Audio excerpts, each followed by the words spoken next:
Donc, donc ce dont je veux vous parler un petit peu aujourd'hui, c'est de théorie des contrats, théorie des incitations optimales, et en particulier de théorie des contrats ou théorie des incitations dans un cadre dynamique, où justement dans un cadre dynamique, il est assez intéressant, c'est ce dont j'aimerais bien vous convaincre, qu'il est assez intéressant de se placer en temps continu, et je vais présenter en même temps les outils mathématiques correspondant à l'étude de la théorie des contrats en temps continu. D'accord. Alors bien sûr, n'hésitez pas à m'interrompre pour des questions ou autres. Hein. Le but, c'est pas du tout d'aller vite, c'est plutôt que chacun en ressorte quelque chose. Donc l'idée de cette théorie des incitations, de manière... déjà, qui parmi vous est déjà familier plus ou moins de la théorie des contrats, que je sache un petit peu?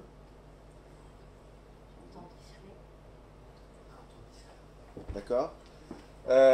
Donc cette théorie des incitations va reposer, donc elle a été introduite, j'ai envie de dire, beaucoup utilisée en particulier en corporate finance, mais elle a un jeu d'application assez large. Et donc l'idée qu'on peut avoir en tête et que je vais garder pas mal le long de cet exposé, c'est qu'il y a un contrat qui va être signé entre deux entités, qu'on appelle le principal et l'agent, et qui ont des rôles assez différents. Donc il faut penser que le principal, typiquement, ça peut être le boss d'une entreprise, et l'agent, c'est l'employé de l'entreprise. D'accord? Et donc la question que se pose le principal, c'est comment est-ce que je dois designer mon contrat de travail, designer la rémunération que je vais proposer à l'agent, pour lui donner des incitations qui sont optimales pour moi. Donc l'idée sous-jacente, bien sûr, c'est qu'il y a des différences d'intérêt entre un principal et un agent. Je vais parler de différents jeux d'application également.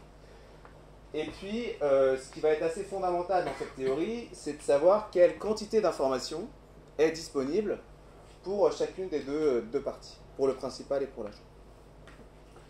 Et là où je pense que cette théorie peut apporter beaucoup de choses à l'heure actuelle, c'est que typiquement, ce qu'on va comparer, c'est quel est le type de contrat optimal qu'on devrait proposer à un agent selon qu'on soit plus ou moins informé sur ses compétences, la manière dont il se comporte, ses intérêts ou des choses comme ça. Donc pour parler peut-être un petit peu d'applications possibles, donc je vous parlais de définir le schéma de rémunération d'un employé, d'accord, qui est l'application la plus classique.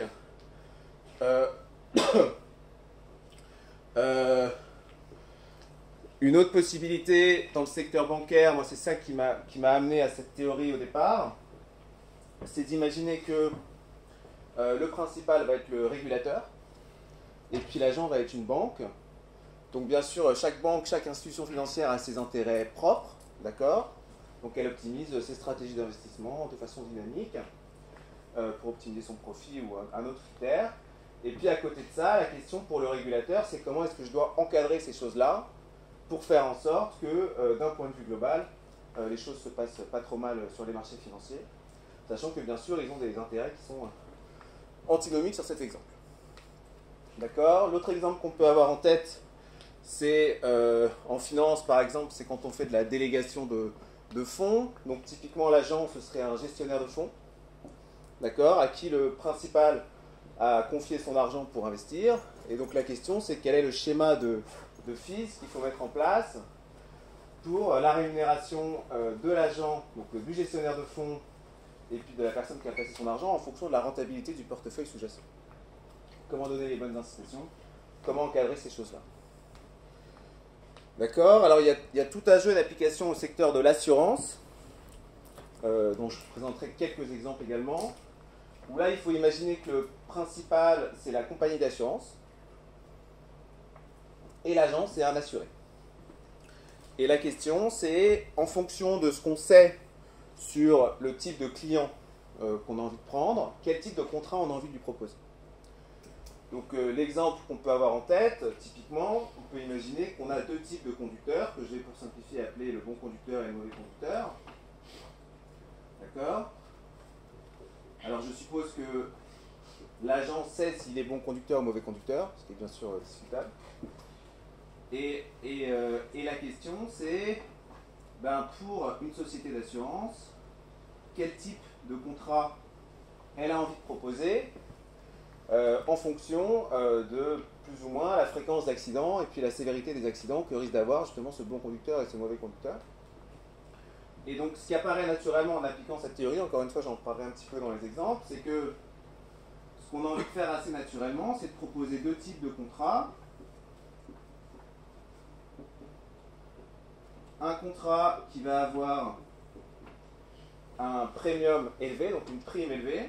Donc le contrat 1, il va avoir une prime élevée.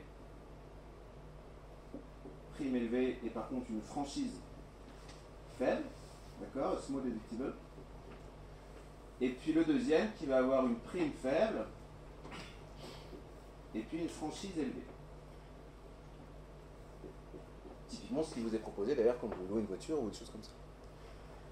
Et donc l'idée c'est comment arriver à designer ces niveaux de prime et ces niveaux de franchise en fonction de l'information qu'on a sur les gens qui se présentent. Donc si j'ai aucune information sur la personne qui vient me demander un contrat d'assurance, eh ben, il faut que j'arrive à faire en sorte que les contrats soient designés de façon à ce que le bon conducteur prenne le contrat qui est fait pour lui et le mauvais conducteur prenne le contrat qui est fait pour lui. Je sais pas si vous voyez quelque chose là.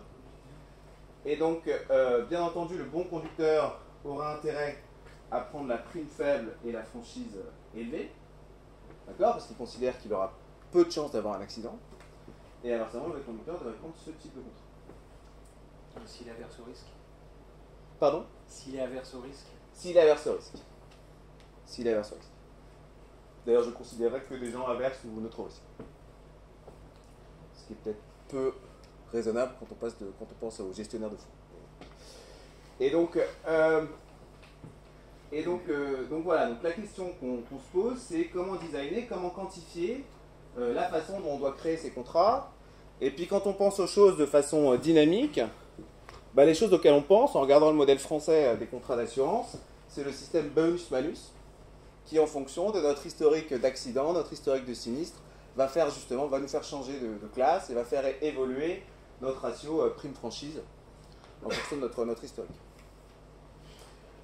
Et donc là, je me suis mis dans le cas où l'assureur n'a aucune information sur est-ce que la personne qui vient est plutôt un bon conducteur, un mauvais conducteur.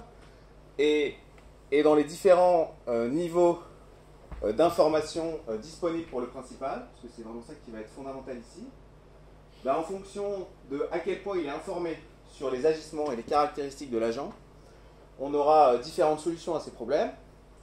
Et donc justement, à l'heure actuelle, ça permet de quantifier l'intérêt de s'informer beaucoup sur les clients potentiels. En particulier d'un point de vue dynamique. Donc quand je parle de l'assurance, à quel exemple je pense ? Je pense au petit boîtier qu'on peut mettre maintenant dans notre voiture. Donc les assureurs nous proposent de mettre une petite boîte noire dans notre voiture qui va regarder la manière dont on conduit, et surtout la fréquence à laquelle on conduit. Et puis en fonction de ça, qui va adapter notre prime et notre franchise. Autrement dit, la question pour les assureurs, c'est à quel point j'ai intérêt à faire partager l'information par mes clients. Et donc la question sous-jacente, c'est comment est-ce que je quantifie cette information.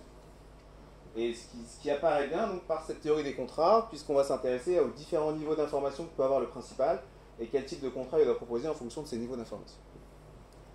D'accord ? J'ai pris l'exemple de l'assurance auto, mais en particulier aux États-Unis, il y a des contrats d'assurance qui vous proposent de porter un bracelet Fitbit toute la journée, histoire de connaître votre activité physique, et en fonction de ça, d'adapter votre contrat d'assurance. C'est des choses qui existent déjà.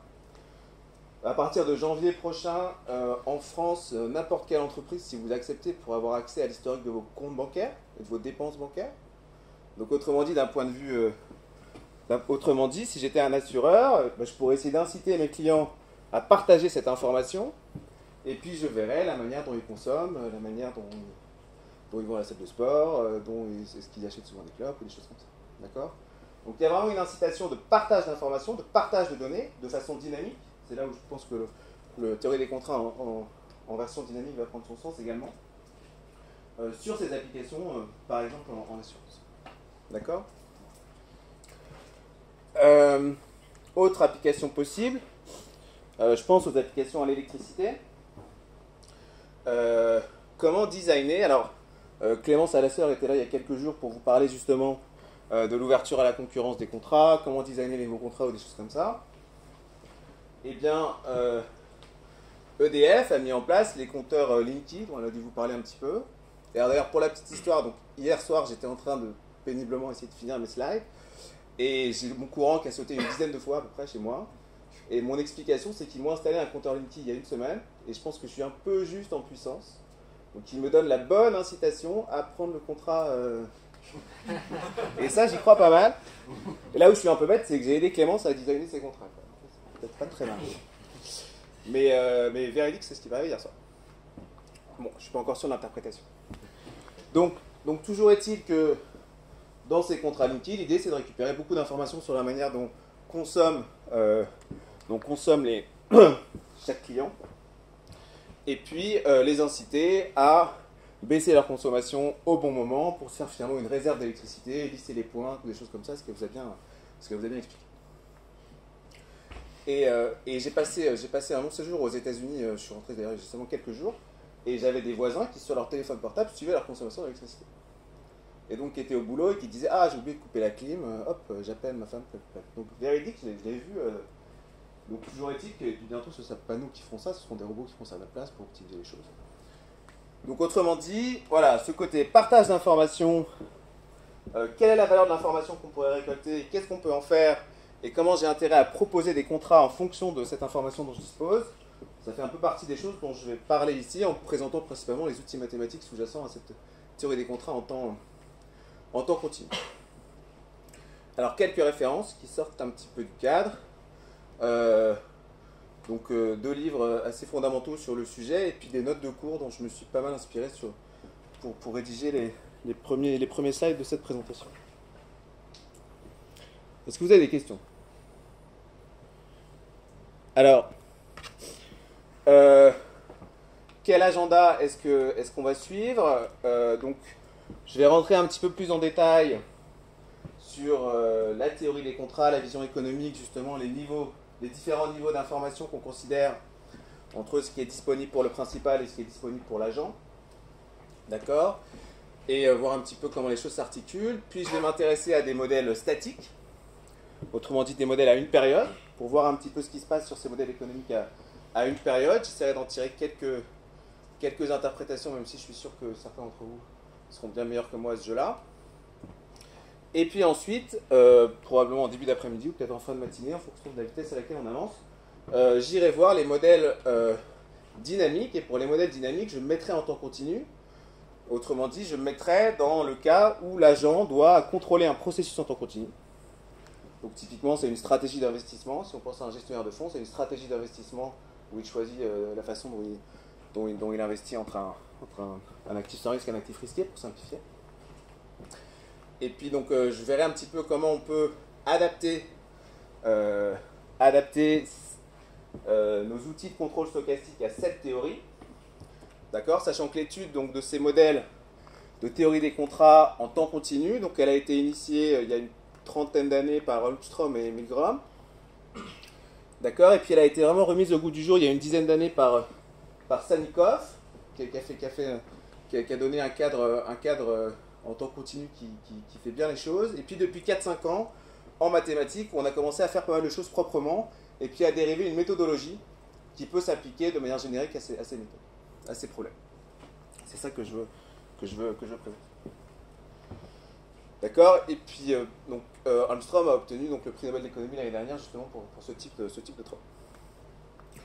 Et un des thèmes que j'ai envie de développer également, sur lequel j'ai pas mal travaillé, c'est la problématique où j'ai un principal qui est, mettons, le provider d'électricité, et puis il ne va pas avoir un seul client. Il va en avoir beaucoup. D'accord? Et donc la question, c'est, si je regarde par exemple un provider d'électricité, ce que Clémence a dû vous expliquer, c'est que ce qui l'intéresse, ce n'est pas particulièrement ma consommation, bien sûr, c'est l'agrégat de la consommation de tout le monde. Et donc en fonction de l'agrégat de la consommation de tout le monde, elle voit quel levier elle peut utiliser pour générer l'électricité ou en acheter sur les marchés. Donc autrement dit, il est assez naturel, plus ou moins d'un point de vue théorique, que les contrats d'électricité qui soient proposés à chaque agent dépendent de deux choses, la consommation de l'agent et puis des agrégats de la distribution de la consommation de tout le monde. Autre exemple en assurance, c'est exactement la même chose. En assurance, si vous prenez les mutuelles, eh bien la prime et la franchise que vous allez payer dépendent, alors de manière plus ou moins directe, mais dépendent à la fois de, à la fois de vos accidents, du coût de vos accidents, et puis aussi du coût global des accidents de tout le monde qui fait partie de la mutuelle. D'accord? Il y a un exemple célèbre en France il y a une dizaine d'années où je ne sais plus dans quelle mutuelle, quelqu'un avait renversé sa voiture sur une rail de train, donc le train, il y avait eu un coût énorme sur un sinistre. Bah, l'année suivante, tous les mutualistes avaient eu une augmentation de 2% de leur coût. C'était naïf. Donc tout ça pour dire que, assez naturellement, c'est une histoire, je ne sais plus quelle mutuelle c'était, mais Je crois que c'est naïf. c'est la Maïf? Je crois que c'est Peut-être 20 ans. Ouais. Et donc tout ça pour dire que les contrats d'assurance, assez naturellement, dépendent en fait de vos sinistres et puis aussi des sinistres des autres. Ils en dépendent aussi parce que les lois qui sont calées pour connaître les lois de sinistres qui vont permettre de calculer les primes et les franchises, de toute façon, reposent sur leurs données historiques qu'ils ont observées sur les sinistres. D'accord? Et puis il existe aussi d'ailleurs depuis maintenant quelques années, 1 ou 2 ans je vais dire, des startups, dont certaines commencent à être assez grosses, qui se lancent justement dans des projets d'assurance collaborative, où l'idée c'est de désanonymiser ce processus d'assurance, de savoir avec qui on partage son risque. Autrement dit, quand on est à l'AMGEN, on est content de partager son risque avec tous les fonctionnaires. Là, c'est plutôt de raisonner sur des échelles plus petites, de regrouper les gens par des poches de 50 ou 100 personnes, typiquement qui ont quelque chose en commun, quelque chose qu'ils ont envie de partager. Et l'idée étant justement qu'en début d'année, on paye quelque chose, et puis en fonction des sinistres de tout notre petit groupe, on récupère en fin d'année une partie de la prime qu'on a versée si jamais l'ensemble des sinistres du groupe n'a pas dépassé un certain plafond. Donc cette notion d'assurance collaborative qui existe en France, alors par exemple, alors maintenant c'est interdit, mais par exemple sur le RER, il y a des groupes d'assurance collaborative qui ont dit on va arrêter d'acheter nos tickets de RER, on va simplement se mettre ensemble, verser 10 € à la fin du mois tous, au début du mois tous, et puis parmi nous 200 personnes, il y en a 5 qui vont se faire attraper, et puis ils prendront la cagnotte pour payer leur... Donc c'est des choses qui existent depuis longtemps, qui sont maintenant illégales, mais qui n'étaient pas encore il y a 1 ou 2 ans. Et donc de la même façon, il y a des groupes Facebook qui se créent dans la même idée, qui dit quand on loue une voiture, arrêtons de prendre l'assurance qui permet d'avoir une franchise faible. On fait tout ça, et puis quand ça arrive à l'un d'entre nous, ils piochent dans la cagnotte. Et finalement, d'ailleurs, ça revient à revenir à la création de ces assurances et de ces tontines qui étaient justement là pour mutualiser sur des petites communautés plutôt que d'être sur des choses énormes. Ça, c'est interdit de faire ça. Pardon? C'est interdit de faire ça. Alors, le coût du RER, c'est interdit, mais pas depuis longtemps. Après, c'est compliqué de prouver que les gens ils se sont entendus pour faire ça. Comment ils se sont entendus? Par les réseaux sociaux. Oui, mais enfin pour le démontrer, je veux dire, pour arriver à... Si ensuite la justice ou le... Ah non, ce que je veux dire, c'est que maintenant, c'est sûr, si on est pris, on paye une amende. Après, comment est-ce qu'ils arrivent à attraper les gens, je ne sais pas. Si après les gens se réassurent entre eux quelque part... En tout cas, c'est légalement interdit. Je ne sais pas comment ils font pour contrôler, pour monitorer justement. Problème de monitoring, on parlera de monitoring de l'information disponible. Et donc encore une fois, ce qui m'avait amené à ces sujets au début, c'était les problèmes de risque systémique et de régulation bancaire, où là la problématique, c'est on a un régulateur, on a plusieurs banques en interaction, et puis on veut donner des réglementations propres à chaque banque, enfin des règles générales que doivent suivre chaque banque. Et puis ce qui nous intéresse finalement, c'est comment le système va bouger. Est-ce qu'il va être suffisamment stable? Est-ce qu'il y aura suffisamment de liquidité? On peut trouver différents critères. Mais du point de vue du principal, ce qui l'intéresse, c'est les agrégats de la distribution, des sinistres de la population, des pertes globales de la population, des choses comme ça. D'accord? Et donc on s'intéressera à cette problématique, on regardera ça en temps continu, de faire des incitations optimales entre un principal et plusieurs agents, et potentiellement plusieurs agents d'interaction. Et l'exemple que je suivrai sera plutôt un exemple de comment est-ce qu'on doit rémunérer un employé, et je considérerai différents employés qui sont dans une firme et qui travaillent chacun sur un projet, qui peuvent interagir entre eux, comparer leurs résultats sur leurs voisins, des choses comme ça.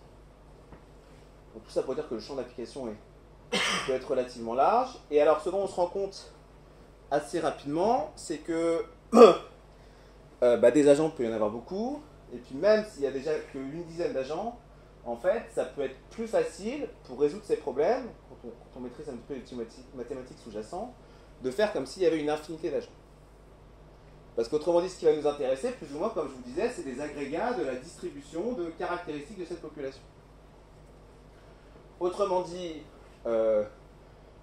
comme on va le voir, quand on signe un contrat entre un principal et un agent, c'est un équilibre de type Stackelberg. Autrement dit, le contrat est signé maintenant, et puis il y a un commitment du principal sur le fait de suivre le contrat, puis ensuite l'agent prend ses actions en fonction des incitations qui sont données par le contrat. Maintenant, si je considère des agents en interaction, je vais les prendre en interaction de type équilibre de Nash. D'accord? Et la théorie des équilibres de Nash avec une infinité de joueurs, d'un point de vue écriture mathématique, d'évolution de certaines caractéristiques de la population, il y a des cadres où ça se passe bien, et c'est ce qu'on appelle la théorie des jeux à champ moyen, les Minfield Games, qui a été introduite il y a plus d'une dizaine d'années maintenant.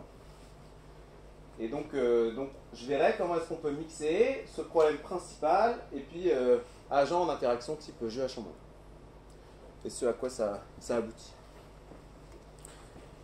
Et sachant que la bonne nouvelle pour ce projet Panoris, c'est que si jamais ces sujets vous intéressent d'un point de vue application économique, dans les équipes mathématiques par exemple du Mans, vous avez des gens qui maîtrisent tout à fait ces outils-là et ainsi de suite et qui pourront mettre en place les outils mathématiques afférents à ces questions.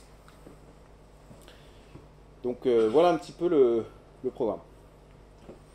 Ça vous va. Donc, commençons par représenter un petit peu de manière générale ces problèmes principaux agents, donc qui se veulent une présentation simpliste des négociations entre employés et employeurs. Là, l'exemple que je prends, c'est que le principal, ça va être celui qui détient les titres d'une entreprise, et puis il embauche un CEO pour s'en occuper. Et donc la question, c'est à quel point est-ce qu'il doit intéresser le CEO au résultat de l'entreprise, en fonction de l'information dont il dispose sur le travail que va effectuer le CEO. D'accord? Donc, le contrat est signé à la date 0. À partir de là, le principal ne fait plus rien. D'accord? Le shareholder ne fait plus rien, il attend. Puis le CEO travaille. En fonction de son travail, l'entreprise peut avoir une certaine rentabilité. Bien sûr, il y a aussi des aléas économiques qui font que la rentabilité de l'entreprise ne dépend pas que du travail du CEO, mais aussi de la compétition, de comment va le marché, ainsi de suite. Donc il y a une partie aléatoire dans le résultat de l'entreprise. A priori, le principal n'observe pas ce que fait le CEO. Par contre, il observe le résultat de l'entreprise. Et donc, il peut construire un contrat qui va reposer sur quel a été le rendement, quelle a été la dynamique de la valeur de l'entreprise. D'accord? Sachant qu'encore une fois, donc les intérêts d'un CEO et de shareholders peuvent être relativement antinomiques. D'accord? Donc là, j'ai mis une phrase de Bernard Salanier qui met justement en avant le fait que le niveau, l'asymétrie d'information entre principal et agent peut être relativement différente. D'accord? Donc, quels sont les trois niveaux d'information qu'on considère généralement? Le premier niveau, c'est CEO, le principal, c'est tout. Juste une question. Oui. Sur les actionnaires, il y a une très grande hétérogénéité entre les actionnaires. Tout à fait.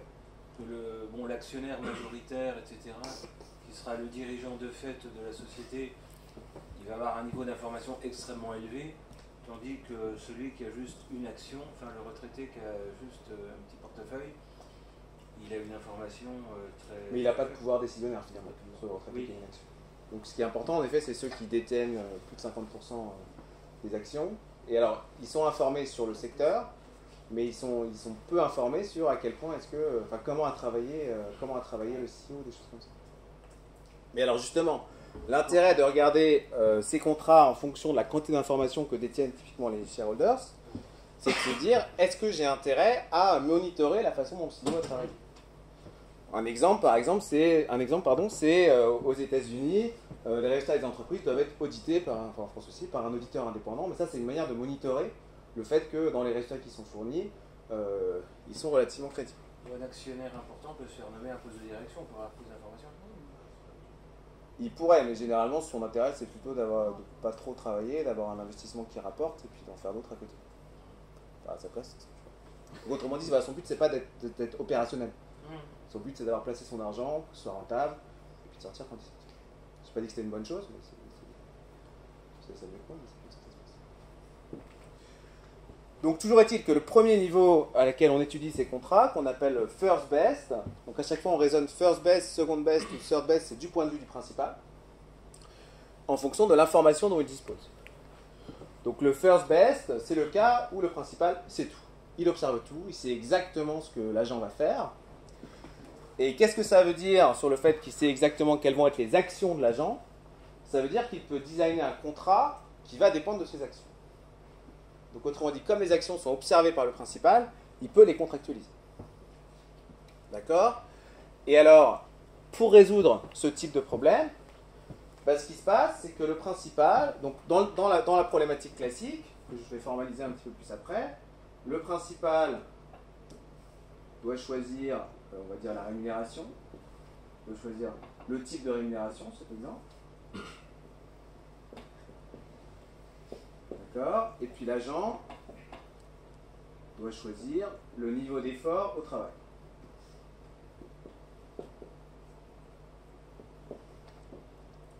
Et puis généralement, on imagine que le principal n'arrive pas à mesurer ce niveau d'effort au travail. Donc par contre, s'il arrive à tout mesurer, la façon dont le principal résout ce type de problème, c'est de se dire, alors imaginons que ce soit moi qui optimise tout. Donc imaginons que j'ai le choix de choisir à la fois la rémunération et le niveau d'effort de l'agent. Donc si je peux faire ça, j'optimise mon critère de rentabilité que je choisis, on en présentera différents, et puis j'en déduis une rémunération optimale de mon point de vue, et j'en déduis un niveau d'effort au travail optimal de mon point de vue.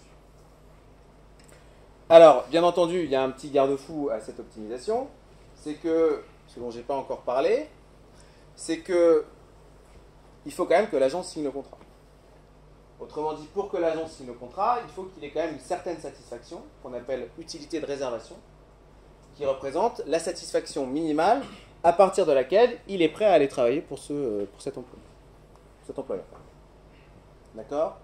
Donc les inputs qu'on a, c'est quel est le niveau de satisfaction minimal que l'agent est prêt à accepter. Ce niveau de satisfaction, typiquement, dans les applications d'électricité qu'on a faites, le niveau de satisfaction, ça représente finalement les offres des concurrents. Parce que l'agent, il a le choix entre aller travailler pour cette personne-là ou travailler pour quelqu'un d'autre. Donc ce niveau de satisfaction doit représenter plus ou moins celui qui est proposé par les autres acteurs du marché dans un marché en compétition. Alors dans ce qu'on présente, il est donné de manière exogène. D'accord? Il n'est pas endogénéisé dans un équilibre ou des choses comme ça, il est donné de manière exogène. Donc autrement dit, quand le principal choisit la rémunération et le niveau d'effort, c'est sous la contrainte que l'agent signe le contrat, autrement dit qu'il a une certaine satisfaction de niveau. Et alors une fois qu'il a résolu ce problème, il peut proposer un contrat qui dit, si, pour moi, ton niveau d'effort au travail, si on est en dynamique, doit ressembler à ça. Et puis je peux faire en sorte que le contrat est tel que si tu dévies un petit peu de cette trajectoire, ce sera très peu intéressant pour toi. Donc je peux faire en sorte de pénaliser énormément le fait de sortir cette trajectoire de travail optimal que j'ai considéré comme effort au travail optimal, que j'ai obtenu comme optimal de mon point de vue.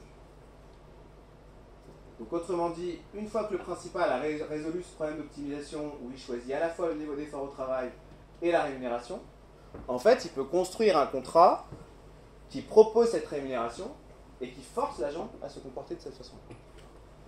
Pourquoi? Parce qu'il observe cet effort au travail. Comme il l'observe, il peut le contractualiser, et quand il le contractualise, il peut faire en sorte que dès que l'agent sort un peu de cette trajectoire de travail optimale, il est fortement pénalisé de façon à ce qu'il n'ait pas intérêt. D'accord? Donc autrement dit, les problèmes qu'on a à résoudre dans ces cas-là, c'est un point de vue problème d'optimisation, c'est le principal qui doit optimiser sur deux choses, le niveau d'effort au travail et puis la rémunération.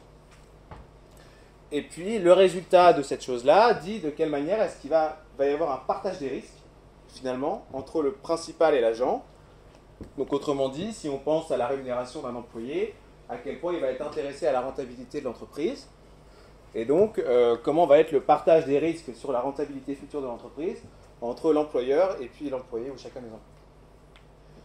D'accord? Est-ce que je vais faire de l'intéressement ou des choses comme ça? Alors là, c'est un cadre où le principal observe tout. D'accord? Donc souvent on le considère comme un cadre benchmark, parce que dans la réalité on n'observe pas tout, bien sûr. Mais alors justement, si on résout ce cadre où on observe tout et puis qu'on compare au cadre où on observe moins de choses, ben on peut arriver à quantifier l'intérêt qu'on aurait justement à monitorer la façon dont l'agent se comporte. Donc quand je dis monitorer, c'est mettre le boîtier dans la voiture d'un assuré ou des choses comme ça. D'accord? Collecter des informations dynamiques sur le comportement des agents et des clients. D'accord? Donc ça c'est le premier niveau qu'on appelle first best ou risk sharing. C'est vraiment quel est le partage des risques. Et comme le principal voit tout, finalement c'est lui qui choisit tout. D'accord? Le deuxième niveau,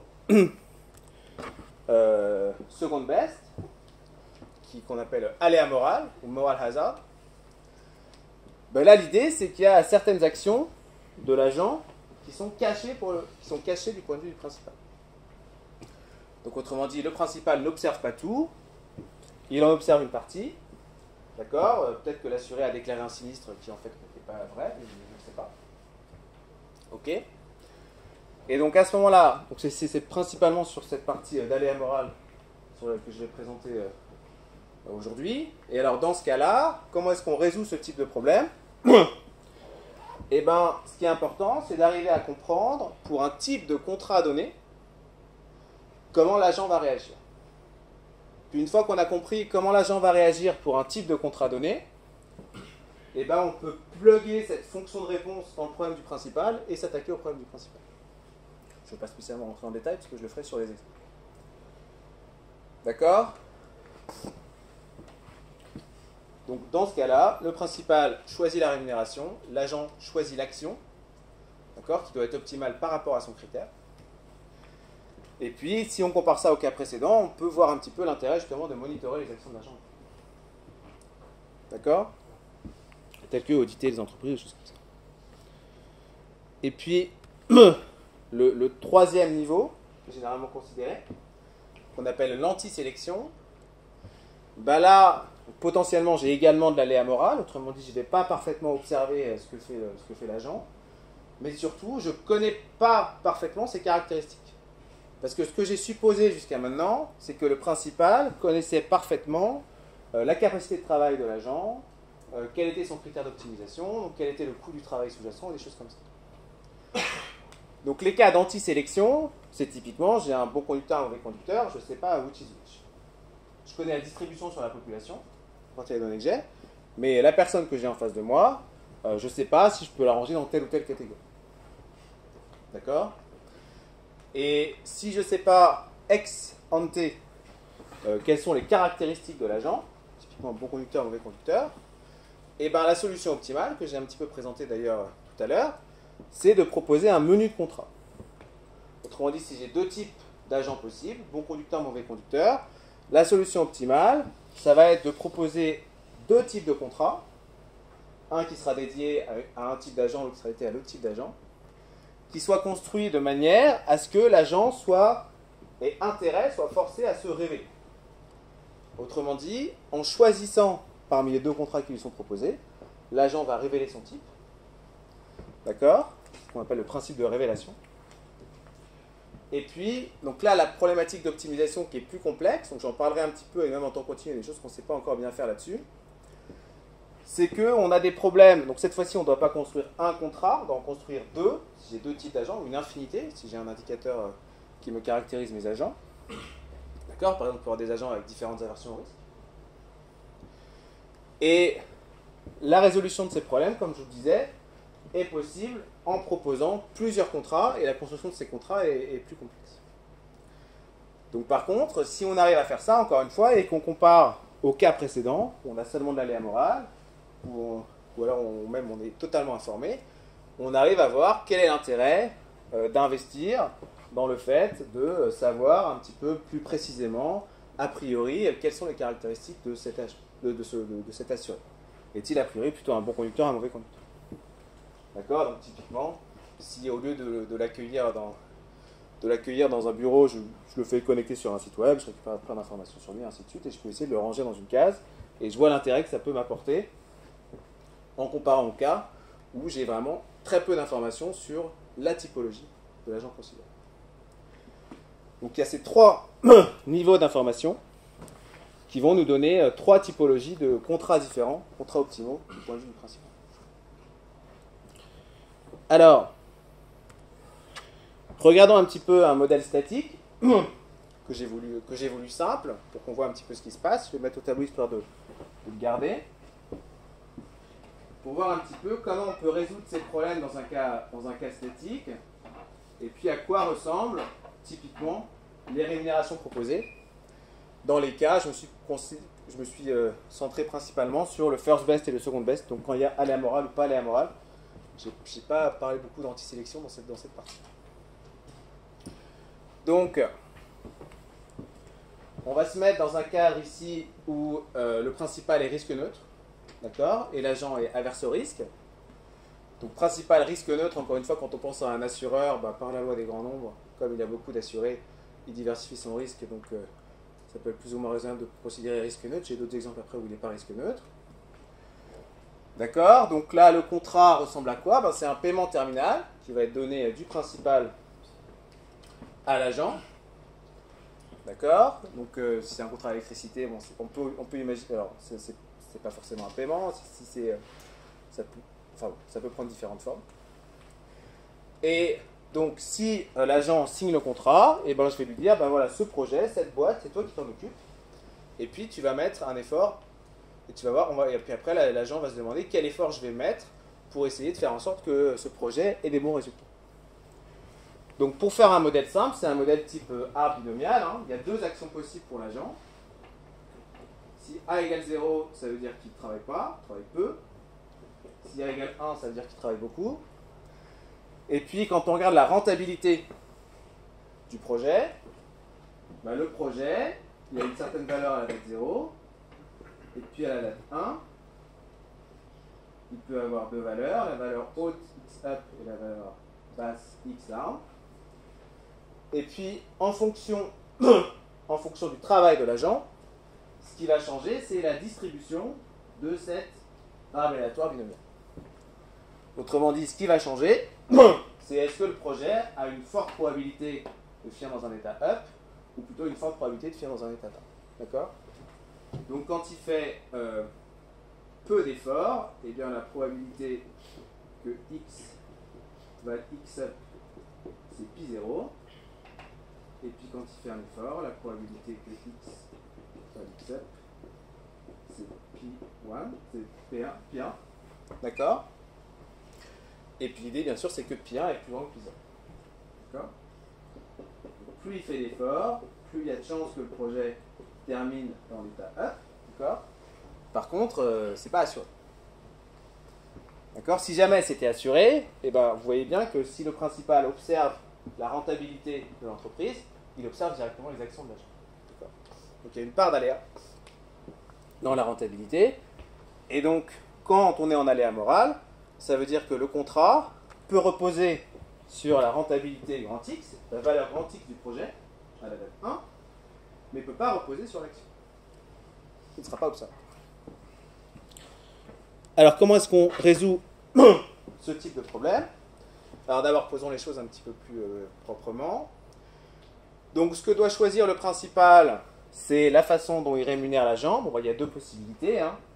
Soit le projet est fini dans l'état up, soit il finit dans l'état down. Donc, il faut qu'il définisse les rémunérations correspondant à ces deux niveaux. D'accord? Donc, il faut qu'il définisse xi up et xi down. Peut-être que je les ai écrites. D'accord? Et puis, son problème d'optimisation, c'est d'optimiser l'espérance.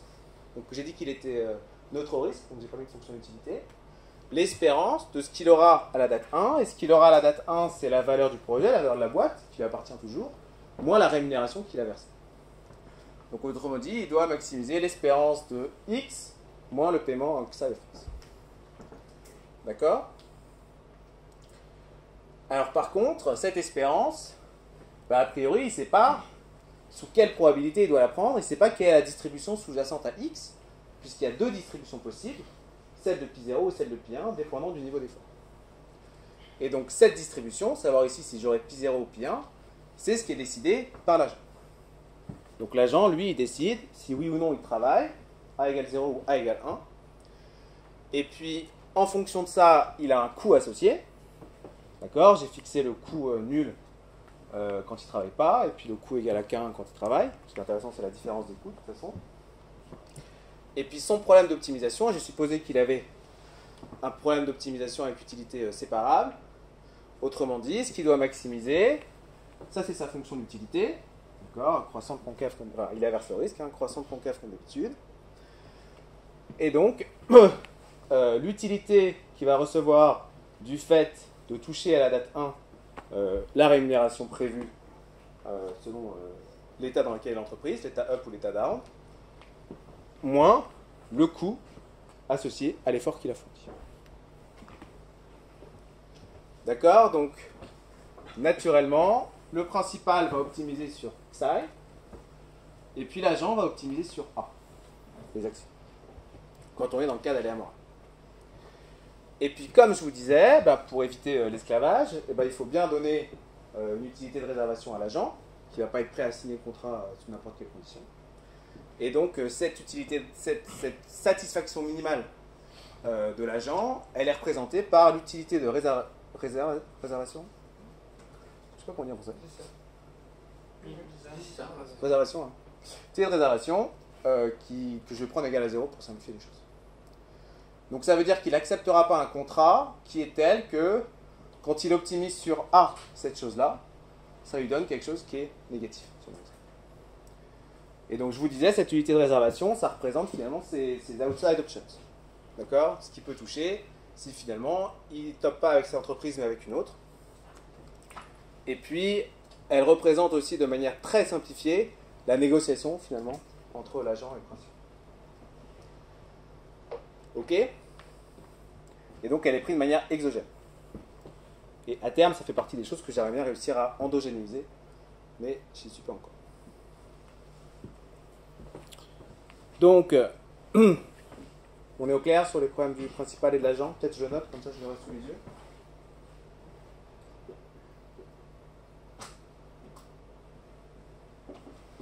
Donc c'est d'optimiser l'espérance de x moins le paiement.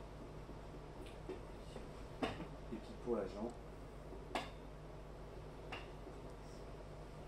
il optimise sur xi, et c'est l'espérance sur a. Et puis pour l'agent, il optimise sur A. Hop, la même chose, mais étant donné un contrat. Et j'ai oublié, hop, là il faut que je mette l'utilité de l'agent sur le fait de toucher la rémunération psi. D'accord? Moins le coût du travail. Ok. Les notations sont cohérentes. Alors, donc,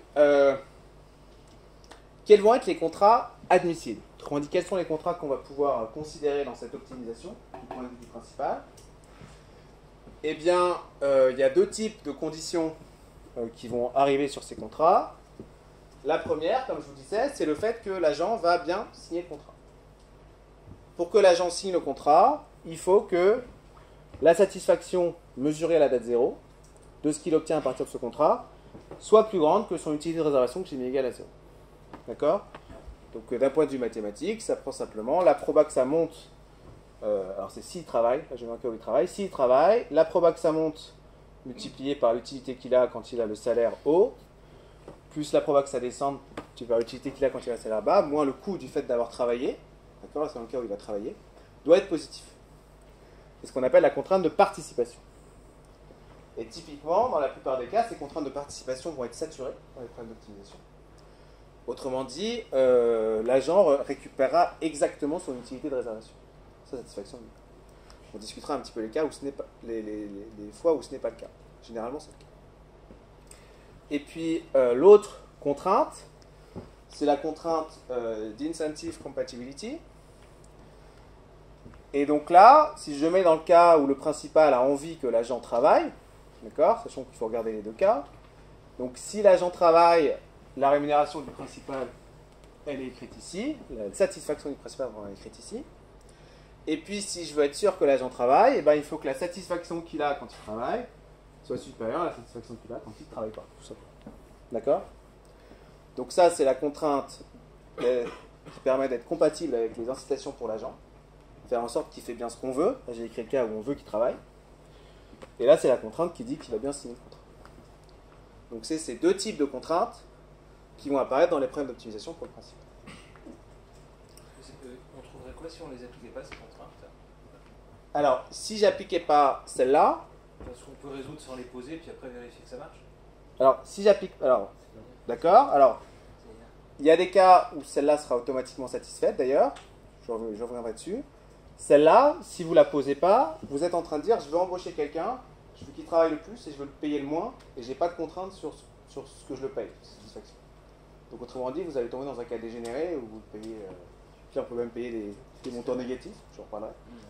Et puis, vous allez dire qu'il faut qu'il travaille beaucoup. Donc celle-ci, sans celle-ci, le problème serait mal posé. D'accord? C'est la contrainte qui évite, entre guillemets, l'esclavage. Celle-là, il faut toujours la mettre. Enfin, celle d'au-dessus... Celle d'au-dessus, eh ben, il y a des cas où, que vous l'imposiez ou non, vous obtenez la même chose. Et ça va correspondre finalement au cas où le first best et le second best coïncident. Parce que cette contrainte, elle va être là, dans le cas du second best, pour dire, bah, je ne peux pas forcer les actions de l'agent, mais je veux que de lui-même, il choisisse ça au lieu de ça.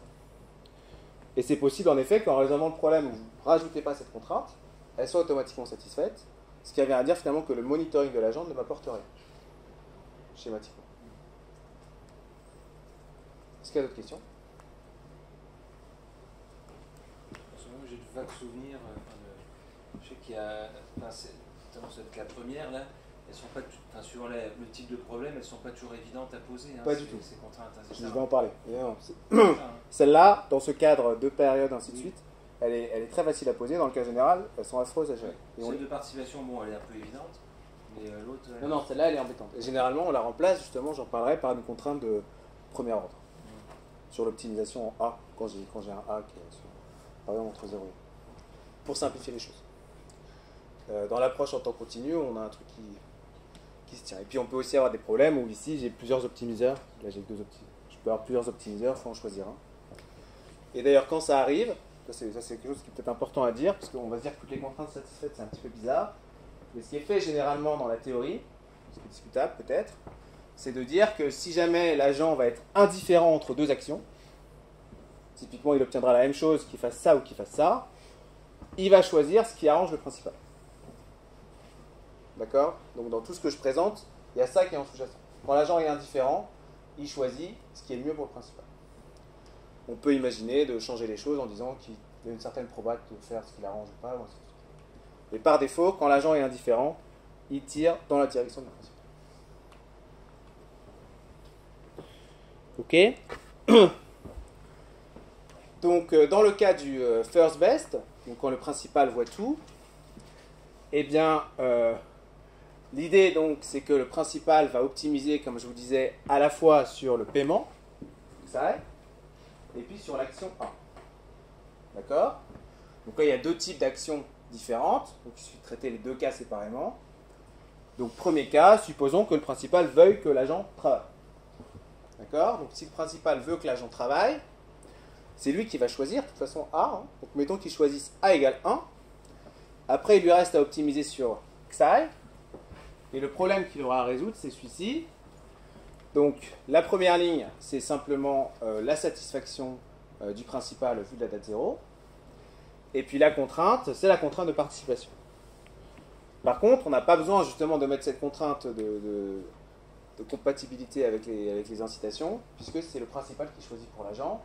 S'il se dit que c'est ça qui est optimal pour lui, de prendre A égale 1 et d'avoir une certaine rémunération, bah, il fera en sorte que lorsque A vaut 0, la rémunération serait telle que l'agent ne fasse pas ce choix. Donc, le problème d'optimisation a une seule contrainte. D'accord? Qui est linéaire. Donc, les choses vont bien se passer. On va écrire un Lagrangien, on va optimiser. D'accord? On est sur un problème linéaire très simple. Ok, donc si, je ne vais pas forcément rentrer en détail, donc on écrit le Lagrangien, notre critère plus lambda fois la contrainte. On optimise les conditions du premier ordre, sans trop se poser de questions, prennent cette forme-là, et puis dès qu'on les met ensemble, ce dont on se rend compte, c'est que dans le cas du first best, bah en fait, le principal propose la même rémunération dans les deux états du monde. Autrement dit, il va faire en sorte que l'agent travaille, parce qu'il peut le faire, en choisissant A égale 1, et puis ce qui va donner comme rémunération, que l'entreprise se porte bien ou que l'entreprise ne se porte pas bien, c'est simplement ce qui va permettre d'égaliser l'utilité de la rémunération avec le coût du travail. D'accord? Donc, la rémunération est la même dans les deux états du monde, dans tous les états du monde. D'accord? On parle de full insurance dans ces cas-là. Évidemment, il n'y a plus d'aléas. D'accord? En termes de partage des risques, ça veut dire que c'est le principal qui conserve tous les risques. Puisque finalement, l'agent n'a plus de risque, et c'est exactement ce qui touchera à la fin du mois. Comme. Ok? Et donc, l'interprétation donc, de UA-1 de K1, c'est simplement donc, le coût moyen pour le principal de faire en sorte que l'agent va choisir A égale 1. Alors, il aurait pu aussi se dire, moi, ça peut être peut-être que l'agent coûte cher, et donc j'ai autant intérêt à ce que A valde 0. Donc, il compare simplement à ce cas-là. D'accord? Donc, second cas, imaginons que, par contre, ce qu'il veut obtenir, s'il se dit, moi c'est peut-être A égale 0 qui est optimal pour moi, puis je vais comparer les deux cas, bah, il optimise les choses, il voit que ce qu'il obtient à ce moment-là comme satisfaction, lui qui est neutre au risque, c'est celle-ci. D'accord? Et puis pour qu'il ait intérêt à faire travailler l'agent, que A égale 1 soit optimal, la condition c'est celle-ci. D'accord? Donc c'est l'écart des probas multiplié par le range. L'écart des valeurs possibles pour l'entreprise est plus grand que ce coût moyen nécessaire pour faire travailler. Ça ne doit pas être une grande surprise pour vous, économistes. Donc toujours est-il que si on est dans ce cadre-là, son intérêt c'est de faire travailler l'agent avec A égale 1, et la façon dont il va le faire, il peut construire un contrat qui va le forcer à travailler et qui lui donne toujours la même rémunération à la fin du mois. D'accord? Maintenant, si je me concentre sur le deuxième cas, donc aléa moral. Donc quand je me concentre dans le cas d'aléa moral, ça veut dire encore une fois que c'est l'agent qui va choisir l'action. Et donc le principal, ce qu'il doit résoudre, donc il va comparer les deux cas où il fait en sorte que l'effort soit haut ou que l'effort soit bas. S'il fait en sorte que l'effort soit haut, ce qu'il doit résoudre, bah, c'est la même chose que tout à l'heure avec donc cette contrainte supplémentaire que j'ai faite en rouge, qui est donc la contrainte qui fait qu'il y ait compatibilité entre les contrats et les incitations qui sont données aux employés. Et donc, ce qu'on voit aussi, je ne vais pas trop en parler, mais s'il y a de l'antisélection, donc s'il y a plusieurs typologies d'employés, donc ce que va devoir choisir à ce moment-là le principal, c'est un couple XID, XIU qui va être pour une typologie, et puis un autre couple qui va être pour l'autre typologie. Donc il optimise sur 4 choses dans mon exemple. Et puis là, je vais avoir les contraintes qui vont se rajouter, qui vont dire, bah, je veux que l'employé de type 1 choisisse le contrat de type 1 qui est fait pour lui, donc il a intérêt à le faire, et je veux que l'employé de type 2 choisisse le contrat de type 2 qui est fait pour lui, qu'il a intérêt à le faire. Donc autrement dit, ça ne fait que rajouter des contraintes linéaire dans cette chose-là, mais qui complique un petit peu la chose. Donc quand on fait les calculs, eh ben, on obtient le fait que voilà ce qu'on obtient comme rémunération. Donc cette fois-ci, la rémunération n'est pas la même quels que soient les états du monde, dans cet exemple. Et donc, ce qui va toucher si l'entreprise va bien à la fin va être plus important que ce qui va toucher si l'entreprise va mal. Donc sur cet exemple, vous voyez que si l'entreprise va mal, il est demandé à l'agent de payer quelque chose au principal. D'accord? Dans ce que j'ai fait jusqu'à maintenant, je n'ai jamais imposé que les salaires devaient être positifs, minéraux, des choses comme ça. Je ne suis pas rentré là-dedans. Donc là, il y a un range de rémunération différent qui va être lié à la rentabilité de l'entreprise. D'accord? Donc typiquement, on a un salaire avec une part fixe et une part variable. La part fixe, c'est celle-ci, donc elle est négative. La part variable, c'est l'écart entre les deux, sur le salarié de l'entreprise. D'accord? Et puis là, je me suis intéressé au cas où il a intérêt à faire travailler l'agent, savoir s'il a intérêt ou non à faire travailler. Bon, bah, il faut comparer encore une fois au cas où il ne le fait pas travailler. Et puis on retombe sur la même contrainte que tout à l'heure. La même condition que tout à l'heure, qui est donc le range des probas multiplié par le range des valeurs possibles pour la boîte est plus grand que le range des coûts. La K0 vaut 0, donc c'est un écart de coût également. D'accord? Donc, Juste le paiement négatif, tu l'as parce que tu as enlevé la version première, c'est ça? l'agent est risque neutre. Le principal est risque neutre. Et l'agent aussi. Et pardon, alors, C'est pour merci. ça que ça. Ouais. Dans cet exemple, et je vais changer dans un ou deux slides, là, pardon, j'ai pris un agent neutre risque. Je te remercie. Donc, à la fois, l'agent et le principal sont neutre risque. Ce qui permet de faire le calcul facilement pour notre chose. Merci. D'accord? Alors, et puis par contre, donc, la typologie du contrat est différente. Par contre, quand je regarde la satisfaction de l'agent à la date 0, c'est la même, c'est l'utilité de réservation. Et puis quand je regarde la rémunération moyenne qu'il va obtenir, en fait c'est la même aussi que celle qu'il aurait obtenue dans le first best. Donc autrement dit, dans ce cas où tout le monde est neutre au risque, et bien sûr, dans ce cas où tout le monde est neutre au risque, eh bien à ce moment-là, cet aléa moral finalement ne diminue pas leur satisfaction moyenne à chaque année. Ok? Mais change la structure du contrat. Et bien sûr, dans le cas précédent, ce que je n'ai pas dit, dans le cas précédent, surtout que l'agent était averse au risque, quand le principal est neutre au risque, eh ben, quand le principal est neutre au risque, ça veut dire qu'il est tout à fait d'accord pour porter complètement le risque de l'entreprise. C'est aussi pour ça qu'il donne un salaire fixe à l'agent et lui, il garde tout le risque. D'accord? Puis en moyenne, les deux s'équilibrent. C'est le fait que le principal était donc neutre au risque. Parce que là, ça implique une forme de responsabilité pour le manager au cas où les choses se passent mal dans l'entreprise. Ce qui est... peu crédible. Ce qui est en soi peu crédible. Ouais. Enfin, sinon, la responsabilité, c'est le licenciement. Oui, il y a un coût aussi. Qui a un coût, mais qui est... Mais donc tout à fait, ça peut être le licenciement, mais bon, en cas de licenciement, même s'il est... C'est plutôt un arrêt des revenus. Même si c'est en train un de arrêt des descendre. revenus. C'est plutôt ça, des revenus de zéro plutôt que de payer. Donc en effet, ce que sous-tend ta question, c'est que les managers devraient avoir une responsabilité limitée, limited liability. Regardons ce qui se passe quand on rajoute cette contrainte. C'est ce que je fais ici. Donc là, je reste dans le cas agent et principal neutre au risque, et je rajoute cette contrainte de limited liability, bon, que j'ai mis sous cette forme-là, qui dit que les paiements ne peuvent pas passer en dessous d'une certaine barre, qui peut être 0, je vais mettre en dessous, ainsi de suite. À ce moment-là, si je rajoute cette contrainte de responsabilité limitée, d'accord, j'ai donc une contrainte supplémentaire dans mon problème d'optimisation. Je ne peux pas permettre des paiements qui soient trop petits, même dans un seul état du monde. D'accord, c'est pas possible, même si il est très peu probable que ça arrive, je ne peux pas permettre à ce que XID soit très bas. Bah à ce moment-là, donc, alors il y a deux cas, soit la responsabilité limitée est telle que de toute façon que je mette la contrainte ou pas, j'ai la même solution.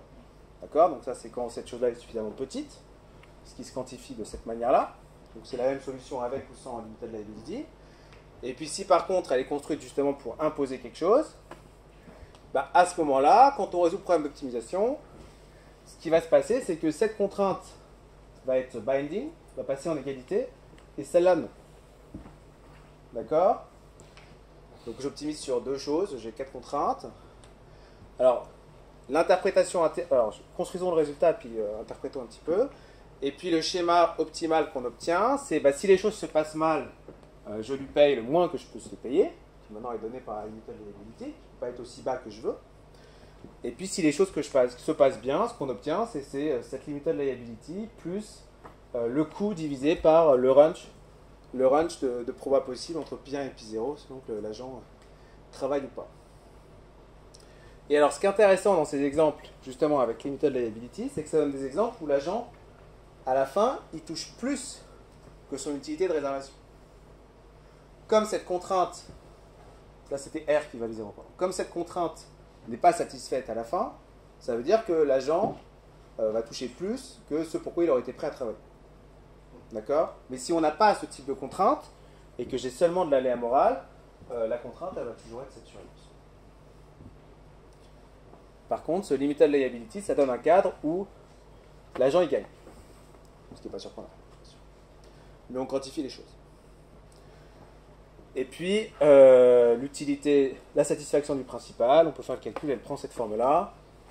Et puis la contrainte qui dit, est-ce que j'ai intérêt à forcer l'agent à travailler ou pas?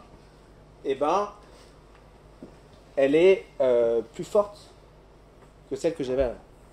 Autrement dit, il y aura plus de cas où le principal aura intérêt à dire, finalement, si l'agent ne travaille pas, c'est peut-être aussi intéressant pour moi à cause de cette contrainte de limited liability. Là, c'est si je pars de l'hypothèse où il est obligé d'embaucher un CEO. Parce que sinon, il perd à embaucher un CEO. D'accord? Donc, en effet, rajouter ces contraintes de responsabilité limitée apporte des choses intéressantes dans ces modèles. C'est ce qu'avait fait en particulier Sannikov dans le cas en temps continu qu'il avait regardé. Alors, si j'oublie cette contrainte et puis que je veux regarder un petit peu le cas que je n'ai pas trop discuté, ou justement, plus intéressant, où l'agent est averse au risque, donc principal neutre au risque, agent averse au risque, comme ce qu'on a vu grosso modo depuis le début, à part sur ces deux derniers slides, bah à ce moment-là, j'ai le même type de problème d'optimisation. La différence, c'est que maintenant, j'ai mon utilité qui était linéaire, qui maintenant apparaît ici, l'utilité de l'agent. D'accord? Alors, pour résoudre cette chose-là, bon, il y a un peu de calcul, mais on pose un Lagrange, on optimise, ainsi de suite, ça se passe pas trop mal. Tout est linéaire. Voilà, l'utilité après. Et alors, ce qu'on obtient comme schéma de rémunération, c'est celui-là. D'accord? Et donc, voici le paiement qu'il reçoit si les choses se passent mal, et le paiement qu'il reçoit si les choses se passent bien. D'accord? Alors, en comparaison au first best, au cas où les agents sont neutre au risque, ça donne des ranges plus importants dans les paiements. Autrement dit, il faut donner plus d'incitation pour que l'agent en effet choisisse A égale 1. Comme je n'ai pas mis de limited liability, l'agent récupère toujours son utilité de réservation. Ça n'a pas changé. Si je compare au cas du first best, là j'arrive à quantifier du point de vue de l'agent, si je regarde non pas sa satisfaction mais sa rémunération moyenne, bah, si je regarde sa rémunération moyenne, je peux observer que, là j'aurais dû mettre des stars, je peux observer qu'en moyenne, sa rémunération sera plus grande que la rémunération fixe qu'il aurait touchée si on était en first best. Donc autrement dit, sans surprise, quand le principal a moins d'informations, d'accord, bah, l'agent il gagne, puis c'est la manière dont les choses se quantifient en termes de rémunération moyenne, de cette façon. D'accord? Et on voit que la contrainte qui doit être présente pour que le principal force l'agent à travailler, on appelle souvent dans la littérature les no stealing case, parce quand on dit que l'agent ne travaille pas trop, on peut voir ça aussi comme c'est du stealing. Donc no stealing, forcé à A égale 1, A est maximal. Ben, cette contrainte, elle est plus forte que celle qu'on avait dans le cas du first best. Autrement dit, l'aléa morale est telle que dans le modèle, c'est pas surprenant, mais pour le principal, il faut que le range de bénéfices possible soit plus important pour pouvoir imposer le fait que l'agent travaille. Donc, ce qui est sympa avec ce type de modèle type arbre binomial, c'est comme en finance, c'est qu'on peut faire tous les calculs à la main, qu'on voit un petit peu ce qui se passe, et puis qu'on doit pouvoir en tirer des interprétations beaucoup plus fines que ce que je vous ai fait. Je suis sûr que vous êtes capable de faire ceci. D'accord? Alors, j'aimerais présenter un deuxième exemple, sauf s'il y a des questions sur celui-là, on va passer au suivant. Dont la différence va être que je vais sortir du cadre binomial, et là je ne vais pas prendre le cas où il n'y a que deux possibilités, je vais prendre ici une distribution, donc un chiffre entre xt et xu, et puis pareil pour l'action va plus être 0 ou 1, va être un chiffre choisi entre 0 et 1. Alors, je reste toujours sur un modèle à une période. D'accord? Toujours principal risque neutre, agent risque averse. C'est quand même des modèles dans lesquels on arrive à faire les choses relativement facilement, où les interprétations sont plus faciles. Et donc cette fois-ci, la différence, c'est qu'on n'est plus dans un cadre binomial de ce type-là. D'accord? L'action A, elle va être choisie dans un intervalle, mettons l'intervalle 0,1. D'accord? Est-ce que j'ai pris? Je suis pas sûr. Oui, 0,1. Appartenant à 0,1. Ok. Et puis, qu'est-ce qui se passe en fonction de ce que fait l'agent? Bon, ben là, on commence à voir apparaître un petit peu ce qu'on va manipuler aussi en temps continu. Ben, on a une déformation de la distribution, du rendement de l'entreprise. Donc, autrement dit, le rendement grand X, cette fois-ci, c'est pas l'un ou l'autre. C'est pas rendement haut, rendement bas. Il est compris entre ces deux rendements, le rendement et le rendement bas. D'accord? Il a une certaine distribution. Et sa distribution,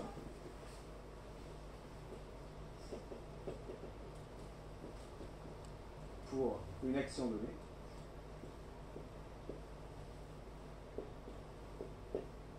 sa distribution, c'est donc ce que je note simplement f qui dépend de f. D'accord?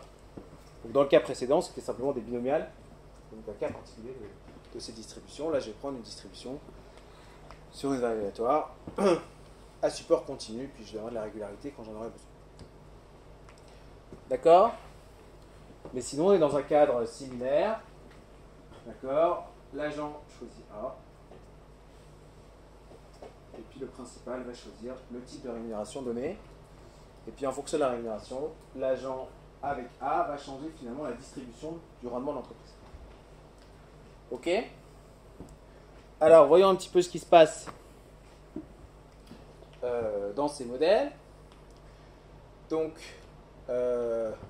les problèmes d'optimisation, moi je vais les réécrire dans ce cadre, cette fois-ci avec les espérances, je vais les avoir sous forme d'intégrale. Donc le principal, c'est le même type de critère, encore une fois. Ah oui, non, pardon, il est plus.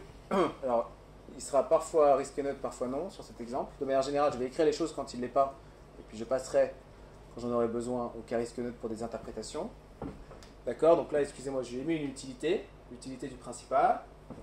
Et donc, ce qu'il cherche à optimiser, en choisissant donc Psi, c'est le paiement. Donc Psi, cette fois-ci, c'est pas juste choisir ce que je donne si la boîte va bien ou si la boîte va pas bien. C'est choisir ce que je donne en réponse au rendement de l'entreprise, qui est donc X, le rendement de l'entreprise observé, la valeur de l'entreprise observée à la date 1. D'accord? Et puis donc, ce qu'il doit optimiser, c'est donc l'espérance sous A. Je vais peut-être le mettre directement sous forme intégrale.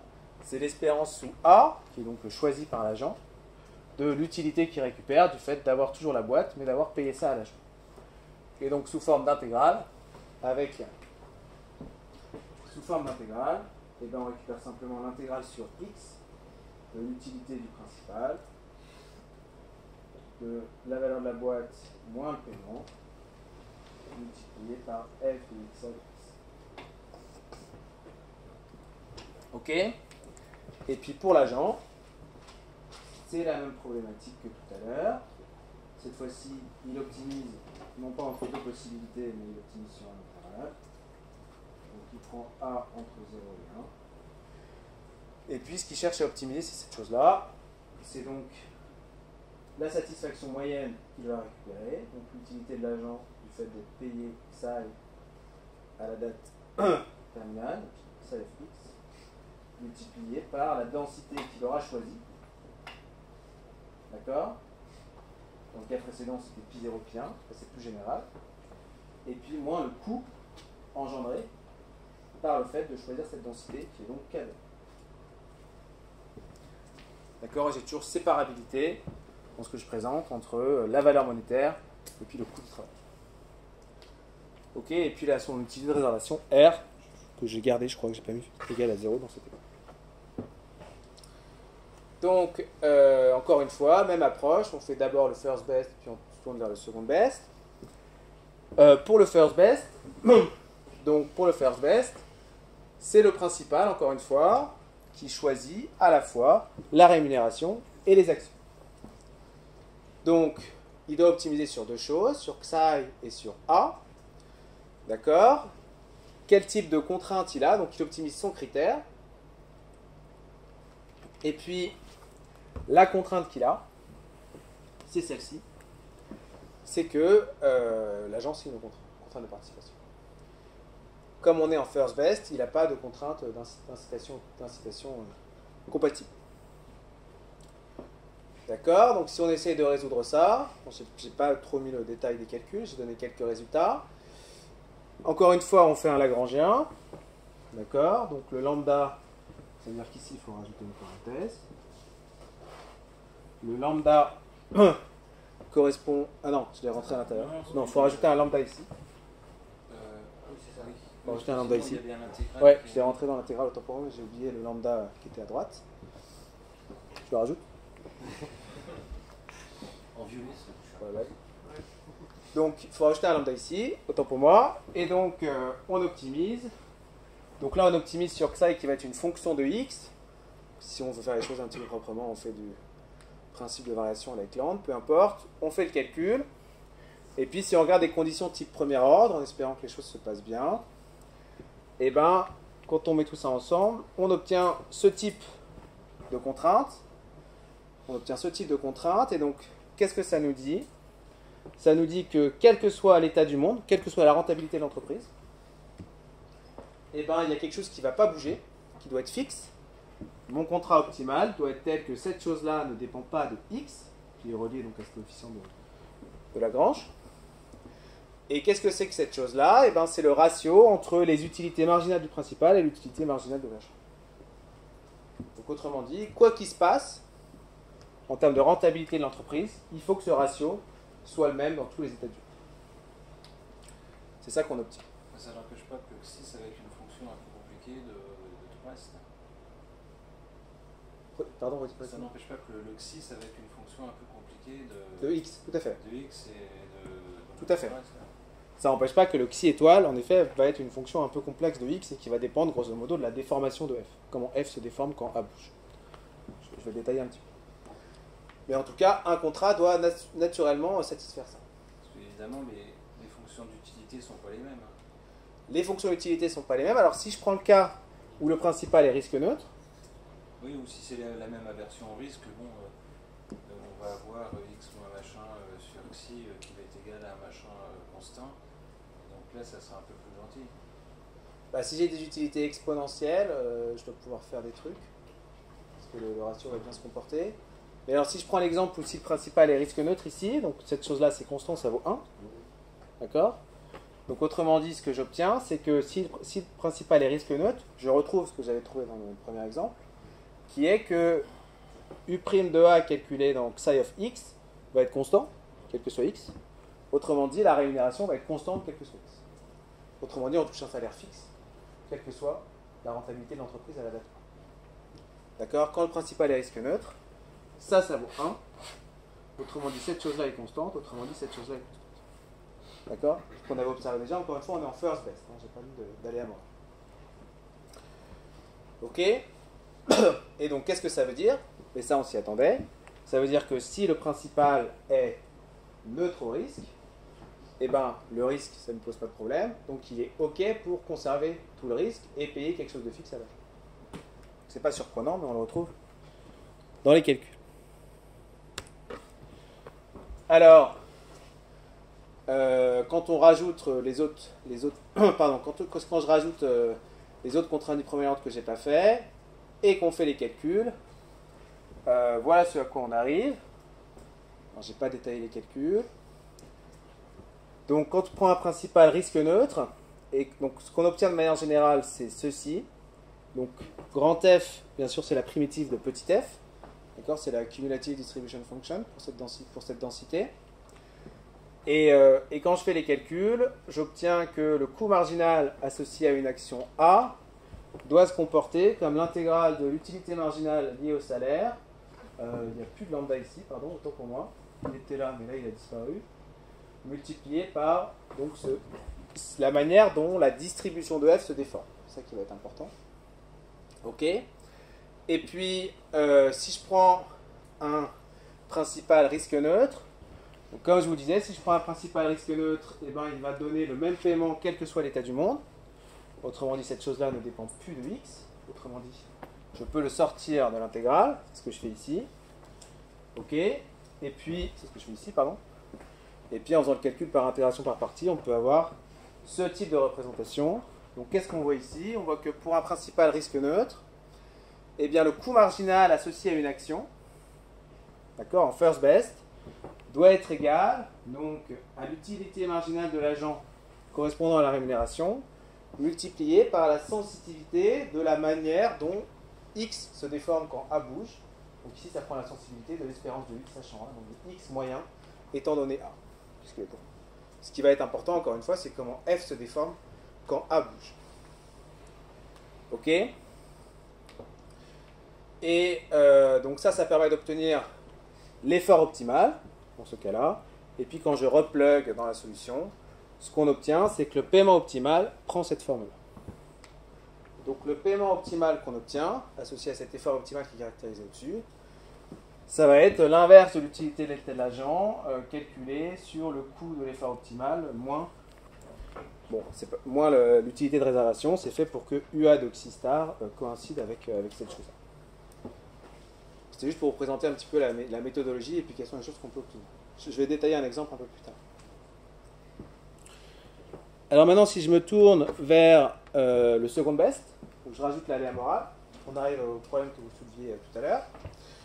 Donc, quand je rajoute l'aléa morale, ce qu'il faut que je rajoute comme contrainte, d'accord, encore une fois, le principal ne choisit pas les actions. Donc, autrement dit, ça veut dire qu'il doit choisir des actions, qui sont compatibles avec les incitations. Autrement dit, il faut que l'action choisie par l'agent soit optimale de son point de vue. Donc ça prend cette forme-là, simplement le fait que A star, du point de vue de l'agent, est bien un truc qui résout le fait de maximiser l'utilité de l'agent moins son coût. D'accord? Donc la contrainte que je rajoute, c'est celle-ci. Et ça, c'est un peu moche comme contrainte à mettre dans un problème d'optimisation. Alors, pourquoi c'est moche? Parce que, bon, on ne sait pas forcément à quoi ça ressemble. Donc ce qui est fait généralement, pour simplifier les choses et déjà voir ce que ça donne, même s'il y a des contre-exemples, c'est se dire, imaginons que le max il tombe bien à l'intérieur du domaine. Si le max il tombe bien à l'intérieur du domaine, ça veut dire que ça, je peux le remplacer par une condition du premier ordre. Et la condition du premier ordre, elle est ici. Elle dit que quand je dérive cette chose-là par rapport à A, j'obtiens 0. Parce que sinon, dans les cas pathologiques, ça serait quoi? On aurait la X-well qui serait... Sur un bord. Sur un bord. Et ça peut être ce qu'on cherche si je veux le forcer à travailler à fond, par exemple, ce qui peut être une de mes contraintes, je vais forcément l'avoir sur un bord. Donc autrement dit, ici j'ai juste une pente sur la... Et donc généralement ce qui est tentant, c'est de se dire on va faire comme si ça va bien se passer, ça va être à l'intérieur, et puis donc remplacer cette contrainte qui dit le A star est optimal du point de vue de l'agent par cette contrainte du premier ordre, qui va être linéaire, donc qui va être beaucoup plus sympathique. D'accord? Donc c'est simplement la dérivée de ça par rapport à A, et donc ce qui apparaît naturellement, encore une fois, c'est la manière dont la densité, parfois c'est la cumulative distribution function, c'est plus pratique, c'est la fonction de répartition, pardon, se déforme quand A bouge. C'est ça qui va être assez fondamental dans l'obtention du contrat optimal. Dans le cas précédent, je vous rappelle que ça c'était simplement mesuré par l'écart entre pi1 et pi0. Autrement dit, quand je fais un effort, comment mes probas de tomber dans le bon état d'ion plutôt que le mauvais bougent. D'accord? Là, c'est la dérivée de f par rapport à A qui apparaît. Je n'ai pas parlé de régularité, mais je donne toute la régularité dont j'ai besoin à f. D'accord? Et donc, si on remplace cette condition par celle-ci, on arrive à faire des choses. C'est ce que je vais faire un petit peu. Et on peut sortir des contre-exemples, pas forcément pathologiques, ou par contre, c'est pas du tout une bonne idée de faire ça. Donc, quand on résout ça, on ne résout pas le problème auquel on s'est intéressé. D'accord? Alors, regardons ça. Donc, si je remplace cette condition qui m'embêtait par cette condition du premier ordre, juste pour voir ce qui se passe, et que je regarde mon problème d'optimisation sous contrainte, j'écris mon Lagrangien, associé à mes deux contraintes, donc lambda c'est pour la première et mu c'est pour la deuxième si je ne dis pas de bêtises. J'écris mes conditions du premier ordre sur mon Lagrangien. Et ce qu'on obtient, donc ce qu'on obtenait dans le cas précédent, c'est ça. Ce qu'on obtient ici, c'est le fait donc, que le ratio des utilités marginales pour le principal et pour l'agent doit avoir cette forme-là, donc une partie constante plus une partie qui va dépendre de ce FA sur F, qui va donc jouer un rôle relativement important dans, dans le design de ces choses-là. Donc FA sur F, donc ça revient à la dérivée de log de F. D'accord ? C'est un ratio de vraisemblance sur F, la manière dont il dépend de A. Et donc, pour obtenir un schéma de rémunération, entre guillemets, cohérent, autrement dit, plus la boîte va bien, plus vous serez payé, la condition qu'il faut, d'un point de vue mathématique ici, c'est que FA sur F soit croissant. D'accord ? Donc ça revient à ce que log de F soit convexe. Ça donne de la convexité sur log de F. Et là, j'ai un petit exemple que j'ai écrit en discret qui montre que, en fait, c'est pas absurde de tomber sur des cas où la rémunération ne serait pas croissante avec la rentabilité de l'entreprise. Juste pour vous donner un exemple où ça peut arriver, je vais vous montrer que ça peut arriver finalement assez souvent. J'ai pas voulu écrire en temps continu, j'ai pris 3 possibilités, XD, XM, XU. Ok, pour la valeur de la boîte, donc une sorte d'arbre trinomial. Et puis, si la personne travaille, eh ben, il y a quand même des bonnes chances que ça se passe mal, il y a des bonnes chances que ça se passe bien, et il y a peu de chances que ça se passe au niveau moyen. Par contre, si la personne ne travaille pas, eh ben, il y a de fortes chances d'être dans le niveau bas ou dans le niveau moyen, et peu de chances d'être dans le niveau haut. Et donc, si je calcule une sorte d'approximation de FA sur F sur mon exemple, différence finie associée, j'arrive à ce type de résultat. Donc, vous voyez que je n'ai pas croissance de FA sur F par rapport au niveau de X. Et donc, qu'est-ce que ça veut dire ? Ça veut dire que d'un point de vue de rémunération optimale, j'aurais tendance à proposer une rémunération où si l'entreprise est dans cet état, eh ben, je vais donner moins à l'agent que si elle est dans cet état. Et alors, pourquoi ? Parce que moi, je ne peux pas observer ce que fait l'agent. D'accord ? Et puis, du point de vue du principal, si j'observe cet état, ça veut quand même dire qu'il y a de fortes chances, enfin, c'est beaucoup plus probable que l'agent n'ait pas travaillé plutôt qu'il ait travaillé. Et comme je veux lui donner des incitations à travailler, eh ben, je veux faire en sorte qu'on ait de fortes chances d'éviter cet état du monde. Et pour faire en sorte d'éviter cet état du monde, il faut que je donne peu d'incitations à l'agent pour que l'entreprise finisse dans cet état du monde. Donc autrement dit, dans ce cas-là, on a un schéma de rémunération qui va être tel que, donc là par exemple, je ne sais pas, j'ai 4, 3, 7. D'accord ? Donc c'est pas forcément croissant en X, et finalement, même dans des cas relativement simples, on peut tomber là-dessus. Donc ce qui est vraiment important, c'est la façon dont F se déforme quand A bouge. D'accord ? Ce qui se mesure ici, donc, ici c'est de la croissance de FA sur F qui m'intéresse. Et d'un point de vue mathématique, c'est ces choses-là qui vont être importantes qui apparaissent. D'accord ? Donc en tout cas, si FA sur F est croissant, ce n'est pas déraisonnable, on a bien donc une rémunération qui est croissante pour la valeur de l'entreprise, ce qui n'est pas surprenant, a priori. Alors, donc là j'ai simplement reconservé la même chose, et puis je donne un résultat donc, qui est dû à Armstrong, qui sous certaines hypothèses qui sont relativement raisonnables, dont une qui porte donc sur le fait que grand FA doit être négatif, et puis le fait que quand on dit on va prendre les conditions du premier ordre, on a raison, c'est suffisant. Et bien à ce moment-là, il manque un T ici, la solution en second best est différente de la solution en first best. D'accord ? Donc sous un jeu d'hypothèses raisonnable d'un point de vue économique, on se rend compte que cette aléa morale donne des solutions différentes. Enfin, on a des solutions différentes en seconde best qu'en first best. D'accord ? On a des jeux d'hypothèses qui permettent de faire ça. Et alors, par contre, j'insiste sur quelque chose, c'est que il peut arriver, par exemple, que le support de X dépende aussi de A. Autrement dit, là, on s'est mis dans un cas où le support ne dépend pas de A, donc le support de X, c'est cet intervalle. D'accord ? Donc autrement dit, dans la manière dont c'est écrit ici, ça veut dire que l'agent travaille un peu, beaucoup, pas du tout, il y a toujours une probabilité non nulle de tomber sur n'importe lequel de ces points entre X et X. D'accord? Ce range de possibilités ne dépend pas de l'action. Si jamais le range de possibilités dépend de l'action, autrement dit pour certaines actions, XD n'arrive jamais, et pour d'autres, il a des chances d'arriver, là ça change relativement ses résultats, puisqu'autrement dit, en observant X et le range de X, j'obtiens pas mal d'informations sur l'action de l'agent. Et donc ça veut dire quoi? Quand on fait un petit peu les calculs, en des cas simples en tout cas, c'est que donc, si le support de X peut dépendre au moins partiellement de l'action de l'agent, ça veut dire que observer X, ça me donne beaucoup d'informations sur ce que fait l'agent.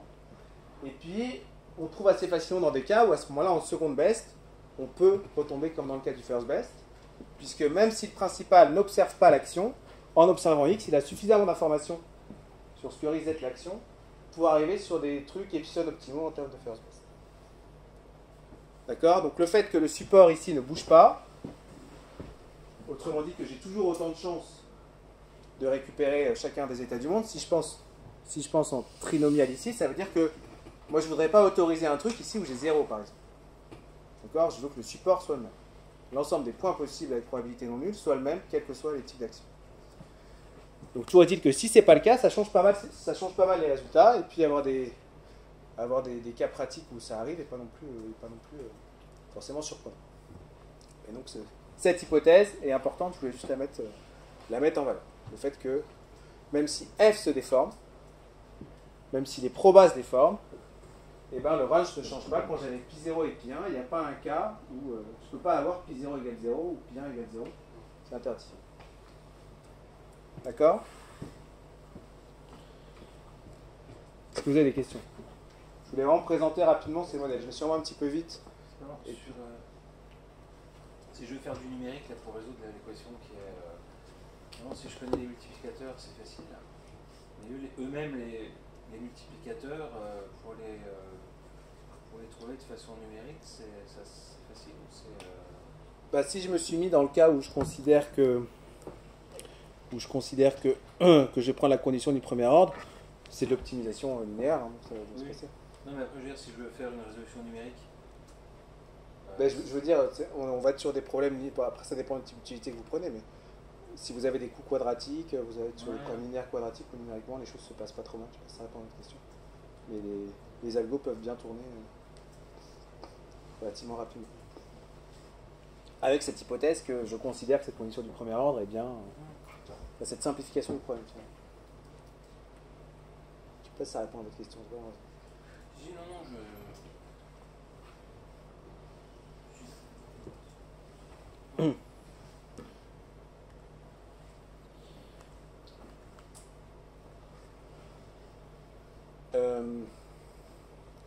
Alors, un petit exemple, dans ce cas statique, je vais me mettre dans le cas du marché de l'assurance, où je suppose, ça peut être discutable, je suppose que l'assuré peut avoir une influence sur l'état de ses sinistres. D'accord? Donc autrement dit, peut avoir une influence sur... Alors là, c'est sur la fréquence des sinistres. Mais on peut aussi imaginer les cas où il y a une influence sur le niveau de sinistralité de ces accidents. Donc ça veut dire quoi? Ça veut dire que... pourquoi il peut avoir une incidence? Parce qu'il va bien voir le médecin comme il faut, parce qu'il brosse les dents, parce qu'il fait attention à sa voiture, ainsi de suite, ainsi de suite. D'accord? Donc parce qu'il conduit bien, il conduit prudemment. Donc toujours est-il que la modélisation ici, c'est de se dire l'assuré a une influence sur la fréquence de ces accidents. D'accord? Pas sur le niveau de sinistre, mais sur la fréquence. Sur la proba. La fréquence, c'est la proba que ça arrive. Je vais considérer un seul accident. Sur la probabilité qu'un accident arrive. D'accord? Par contre, quel que soit... On modifie la proba. C'est d'ailleurs pour ça que ça s'appelle probatrie d'un accident. Ça dépend de A. Ok. Par contre, quand j'ai un accident, pour savoir quelle est la loi qui va dire à quel point est-ce que l'accident coûte cher, ça par contre c'est fixe. Alors, on pourrait aussi le faire dépendre de A, je voulais faire un exemple qui se passe bien. Généralement, les objections qui se passent bien, c'est quand les sinistres dépendent de A, mais pas forcément la proba. Mais donc, en tout cas, là, je suppose que la densité de X, c'est la même, quel que soit l'effort que j'ai fait. D'accord, si je plante ma voiture, bon, ça coûte en moyenne autant. C'est ça la distribution du coût. Donc, autrement dit, pour une action donnée A, eh ben, la densité de X, elle est donnée par ça. D'accord, donc F0A, c'est la probabilité de ne pas avoir d'accident. On va avoir un coût de sinistre qui vaut 0. C'est 1 moins P de A. Et puis, si X est différent de 0, j'ai P de A fois G de X, et ça c'est pour X strictement positif, ce que G de ici. D'accord, donc j'ai une masse en 0 sur ma distribution. Puis j'ai une certaine distribution qui est donnée par P de A fois G de X. Alors, ce que je vais supposer aussi, bien sûr, c'est que P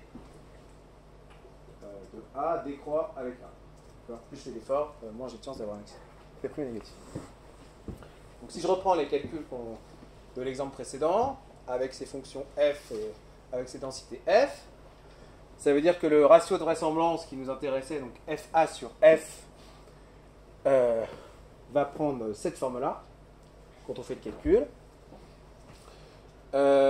Et puis, si je prends le cas où le principal est risque neutre, et encore une fois, une compagnie d'assurance fait sens puisqu'elle a beaucoup d'assurés.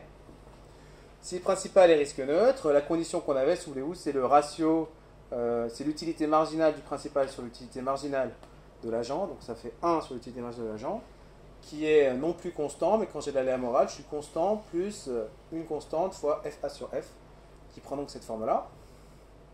D'accord ? Et donc, quand je manipule un petit peu cette équation, qu'est-ce que je vais récupérer quand je résout ces choses-là comme contrat optimal? Je récupère un contrat optimal qui a la forme suivante. Je n'ai pas détaillé les chiffres, je n'ai pas détaillé les formules. Mais le contrat optimal qu'on récupère, ce qui est assez sympathique, c'est que le contrat qu'on récupère, il est vraiment de la forme prime deductible, ce qui n'est pas forcément surprenant, mais on le voit apparaître et on le quantifie. Autrement dit, le contrat optimal est tel que je vais devoir... Alors là, je paye, je vais assurer, donc alpha positif, négatif. Donc en tout cas, pour avoir mon contrat d'assurance, j'ai ce coût fixe, quoi qu'il se passe, plus cette franchise, si j'ai un accident, indépendamment de la hauteur de l'accident. D'accord ? Alors, dans les contrats, il y a aussi des plafonds, des choses comme ça sur les remboursements qui n'apparaissent pas ici. Mais donc, on retrouve, comme je vous le disais, on retrouve la structure prime franchise, classique des contrats d'assurance, en résolvant cet exemple relativement simple. Et puis on quantifie les choses. Alors j'ai pas écrit les solutions explicites en fonction de... Ce qui va être important, c'est comment la proba évolue en fonction de l'effort. D'accord ? Et c'est des choses qu'on retrouve. Et puis si on veut garder ce raisonnement prime franchise et puis essayer de passer dans les systèmes bonus-malus qu'on a français, il faut arriver à faire un petit peu la même chose, mais dans un cadre dynamique. Et donc c'est pour ça qu'on va parler un peu de cadre dynamique ensemble. Ok ? Est-ce qu'il y a des questions ? Et alors d'ailleurs, ce qui est intéressant du point de vue de l'assureur, c'est que quand il veut regarder sa distribution de sinistres, en fait l'assureur, une information qu'il n'a pas, c'est quelle est la distribution de sinistres en dessous du niveau de franchise. Puisque si j'ai un sinistre dont le coût est inférieur à la franchise, je ne vais pas le déclarer. Ce qui est logique. Donc ça paraît bête, mais quand il se pose la question est-ce que je devrais décaler mon niveau de franchise, ce qu'il faut voir, c'est que sur la distribution qu'il augmente, qu'il observe, imaginez que le niveau de franchise c'est là, le déductible est là, sur cette partie-là, il n'a pas de données. Très peu de données. D'accord ? Il observe seulement cette chose. Il a la donnée de ceux qui n'ont pas de franchise. Il est avec ceux qui n'ont pas de franchise, mais a priori, c'est pas les mêmes. Alors après, je connais des assureurs, mais des sociétés de crédit qui avaient le même problème, qui disaient nous, ça fait 5 ou 10 ans qu'on ne prend pas tel type de client, c'est-à-dire sur ce type de client, on n'a pas d'informations. Donc autrement dit, et la manière dont ils avaient résolu les choses, c'est qu'ils avaient créé une deuxième entité qui prenait tout le monde. Et donc finalement, ils avaient une deuxième entité qui leur permettait d'avoir les données, qui leur permettait de caler sur la course. C'est des choses qui malheureusement existent. C'est juste une remarque. Alors, euh, donc, ces modèles statiques qu'on a discutés ce matin, qu'est-ce qu'on peut en tirer? Donc, ça permet, encore une fois, d'arriver à quantifier la valeur de l'information lorsqu'on est en train de proposer un contrat, donc ici entre un principal et puis j'ai mis un seul agent pour l'instant.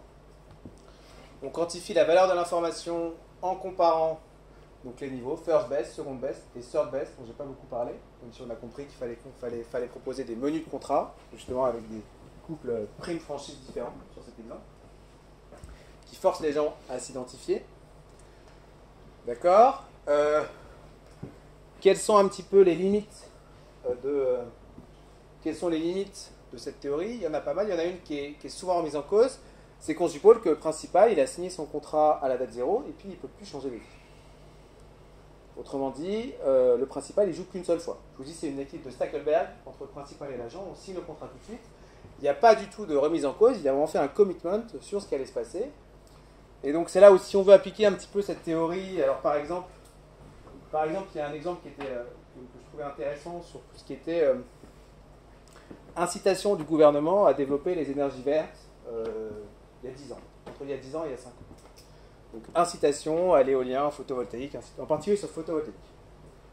Donc, le gouvernement français, pour installer le photovoltaïque, il a dit, moi, si vous installez sur votre maison un panneau ou quelque chose, je m'engage à vous racheter à tel prix sur les 20 prochaines années. Donc, c'était 0,60 kWh. Je m'engage à tel prix à vous. Donc, il fallait qu'il arrive à créer un kick-off pour lancer le marché. D'accord. Donc, lui, il était là en tant que principal qui essaie de créer des incitations pour qu'il y ait les entreprises qui aient intérêt justement à créer ce marché et les gens aient intérêt à installer ça chez eux. Et puis au bout de 3-4 ans, ça marchait tellement bien qu'il y avait plein d'entreprises qui faisaient ça et que ça coûtait une blinde à l'État. Et alors, moi j'ai suivi ça d'assez près et ce qui était assez rigolo, c'est qu'il y a une année où en septembre, il a dit non, finalement, c'est plus 0,60 le kWh, c'est 0,30. C'était septembre. Après, en décembre, il a dit non, attendez, j'ai réfléchi, c'est 0,20.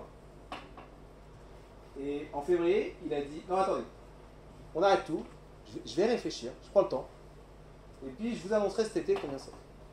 Et maintenant, on est autour de 0,12 ou ainsi de suite. Et ce qui était marrant, c'était la phase de dire bon, ok, là je sais pas, mais par contre, on signe plus rien, je réfléchis, et puis on va trouver un nouveau schéma, et puis maintenant, il y a des mises en concurrence, ainsi de suite, pour obtenir des contrats. Et donc, il y a plein d'entreprises qui ont disparu. Donc, toujours est-il, voilà, ils ont voulu kicker, ils ont voulu donner des incitations pour créer ce marché, ils en ont donné trop, parce qu'il fallait bien choisir un chiffre. La chose a grossi, puis ils ont eu besoin de revenir dessus. C'est là où je dis que sur le côté commitment, là on suppose que l'État dit, moi je vous dis que si vous installez des panneaux chez quelqu'un, vous toucherez 0,60. Ce qui devenait rapidement des marges indécentes vu les prix des panneaux qui tombaient. Et tout. Donc tout ça pour dire que une des limites quand même, c'est de dire que le principal, il agit seulement à la date 0, il ne fait plus rien. Et puis si on imagine qu'il va agir à différentes dates, là on n'est plus sur un Stackelberg, on est sur un minima un H, où il va lui aussi agir. Et puis il va avoir intérêt à bluffer le premier coup pour la fois suivante. Donc on arrive sur des choses qui sont relativement dures à manipuler, mais qui ont un intérêt certain d'un point de vue pratique. Ce sont des problèmes d'optimisation dynamique, c'est classique, c'est le problème de la cohérence temporelle. Oui. Si je réoptimise... Tout à fait. Même indépendamment de problèmes d'ailleurs d'information, etc. Là, on a un équilibre de Nash à résoudre. Oui, ça arrive souvent. En tout cas, ce que je veux dire par là, c'est que, en fait, surtout quand on va en temps continu, trouver des solutions, trouver une écriture mathématique propre à résoudre des équilibres de Nash ou des équilibres en temps continu, c'est assez complexe. Il faut définir ce que c'est qu'un contrôle, ce que c'est qu'une stratégie en réponse à un contrôle, parce que tout le monde joue en même temps, donc il faut décider quand on joue. Et un truc qui est sympa, en tout cas, quand on regarde en temps continu ces problèmes principaux agents, c'est qu'on a des solutions explicites qui tombent, et des résultats qui tombent, que les gens de théorie des jeux n'arrivent pas à avoir parce qu'ils ont cette difficulté. Donc, ce que je veux dire par là, c'est que le fait de dire que le principal s'engage, ça simplifie grandement les choses et ça permet d'avoir des solutions, des solutions explicites en temps continu de manière assez simple. Je n'ai pas dit que c'était pas gérable, sinon, j'ai juste dit qu'en fait ça apportait beaucoup à la théorie, ce que je n'avais pas compris au début. D'accord? Et puis donc dès qu'on veut regarder un cadre dynamique, donc quand je parle de cadre dynamique, là j'exclus le fait que le principal va rejouer, hein, c'est le fait que l'agent va choisir sa consommation d'électricité en temps continu, l'assuré va choisir son équilibre prime-franchise régulièrement, que la banque va choisir la manière dont elle investit sur les marchés et ainsi de suite, que le gestionnaire de fonds, pareil, va changer sa stratégie d'investissement, des choses comme ça. Donc si on veut mettre un cadre dynamique sur les actions de l'agent, et ben, ce qu'on va récupérer assez rapidement, là typiquement, si je prends l'exemple de l'arbre binomial, bon, j'aurai un arbre binomial à plusieurs périodes, soit résoudre dans l'arbre, optimiser, et ainsi de suite. Et donc le message que j'aimerais essayer de faire passer, surtout cet après-midi, c'est que quand on passe en temps continu, en fait on arrive à mieux comprendre les structures de solutions, parce qu'on va récupérer des équations et dérivées partielles qui caractérisent la solution, que parfois on sait résoudre, ou en tout cas on peut avoir des informations sur quand tel paramètre bouge, telle solution bouge comme ça, ou des choses comme ça. Et donc, regarder ces problèmes en temps continu, on a des outils mathématiques qui permettent de le faire de manière relativement propre, maintenant, et j'en parlerai probablement cet après-midi, je pense qu'on va s'arrêter là, et on va prendre un léger.